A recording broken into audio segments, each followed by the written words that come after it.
બ્રાઝિલથી થઈને લેટિન અમેરિકાથી થઈ, મેક્સિકો થઈ, યુએસ થઈ અને છેલ્લે કરાચી થઈને મુન્દ્રા તરફ આઉટર એન્કરેજમાં ઊભા રહેવાની છે અને એમાં એક કોકેનનો મોટો જથ્થો આવવાનો છે. એ માહિતીના આધારે એટીએસના જે સુપરિન્ટેન્ડન્ટ ઓફ પોલીસ એ સિદ્ધાર્થ અને એમને તાબા હેઠળના જે ઇન્સ્પેક્ટર અધિકારીઓ અને કર્મચારીઓ તુરંત 25મીના રાતે એ લોકોએ ત્યાંથી રવાના થઈ અને મુન્દ્રા ખાતે એ લોકોએ પોઝિશન લીધેલા છે અને વહેલી સવારે 26 તારીખે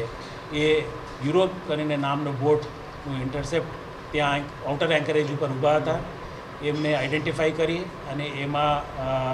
જઈ એને તપાસ કરવામાં આવેલું છે. એમાં ઇન્ડિયન કોસ્ટગાર્ડના અધિકારીઓ કર્મચારીઓને સંયુક્ત ઓપરેશન થયેલું છે અને એમાં જે બે સંદિગ્ધ ઇસમો છે જેમનું નામ નિગિન્ટે નસરોજ જુમાને